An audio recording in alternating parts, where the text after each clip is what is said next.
Bom dia, turma, tudo bem? Na nossa aula de hoje, a gente vai continuar falando sobre a trajetória do povo de Israel até chegar a Canaã, tá? E como é que eles viveram lá, certo? Hoje, o tema de hoje é: os profetas anunciam a presença de Deus, tá? E o subtema é o aviso de Deus. Vou ler para vocês um resumo da história do que aconteceu em Canaã, certo? Com a chegada do povo de Israel e como foi o desenvolvimento deles lá, tá bom? Preste atenção. Olha, aviso de Deus. O povo de Israel estava morando na terra de Canaã, um lugar que Deus prometerá para eles desde os tempos antigos. Eles já tinham sido escravos no Egito e Deus os libertou. Agora eles moravam na terra prometida por Deus. Construíram cidades, fizeram plantações, criavam gado e rebanhos de ovelhas. Escolheram reis para governar o país, construíram palácios e templos para adorar a Deus.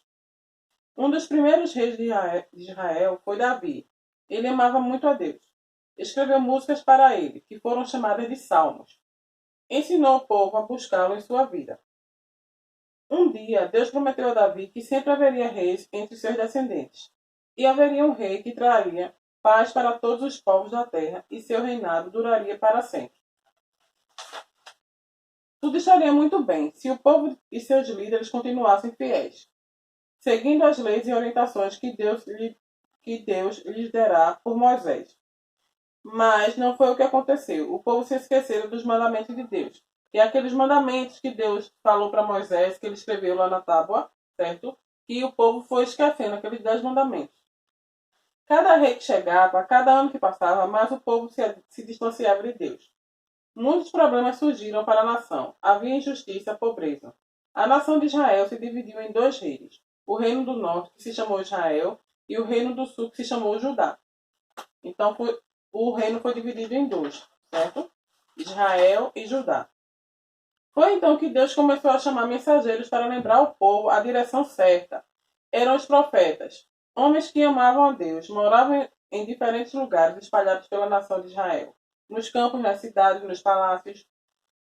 De tempos em tempos, Deus chamava um mensageiro e lhe dava o seu aviso para o povo. Então, de tempo em tempo, Deus escolhia um mensageiro e esse mensageiro repassava para o povo o que Deus queria que eles fizessem, os ensinamentos que continuassem cultivando o que foi passado por Moisés a pedido de Deus, certo? Aí eles falam: voltem para Deus, diziam os profetas. Assim diz o Senhor Deus. Se não fizerem o que é justo, vocês serão expulsos da sua terra por povos mais fortes do que vocês, e serão espalhados pelas nações.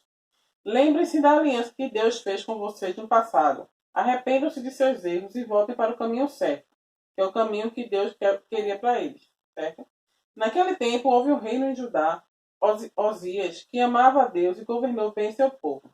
Mas ele não se importou com o fato de o povo continuar fazendo o que desagradava a Deus, que era: o povo adorava ídolos, que eram estátuas, certo? Que representavam vários deuses na tradição lá. Muitos enriqueciam roubando o que era dos pobres, não defendiam os mais fracos. Então, além de adorar a Deus, os que são mais ricos exploravam os pobres, certo? E enriqueciam através deles, tá bom? Esquecia que todos eram um povo só. Quando o rei Osias morreu, seu filho se tornou rei no lugar dele.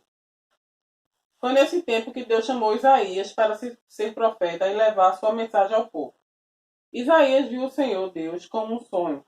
Na visão havia um trono alto e elevado, e o Senhor Deus estava sentado nele. Alguns serafins rodeavam o trono, dizendo: Santo, Santo, Santo é o Senhor Todo-Poderoso. A sua presença gloriosa enche o mundo inteiro. As vozes dos serafins fizeram tanto barulho que o templo tremia e enchia de fumaça. Isaías ficou apavorado. Cheio de medo, ele disse: Estou perdido, meus lábios são impuros, e moro com um povo que também tem os lábios impuros. E com meus próprios olhos vi o Rei, o Senhor Todo-Poderoso. Disse Isaías, tá bom? Um dos serafins voou para Isaías e tocou os lábios do homem, com uma brasa que tirou do altar, dizendo: Agora que esta brasa tocou seus lábios, seus pecados estão perdoados. Então o Senhor disse: Quem é que eu vou enviar? Quem será nosso mensageiro? Muito corajoso, Isaías respondeu: Aqui estou, Senhor. Pode me enviar.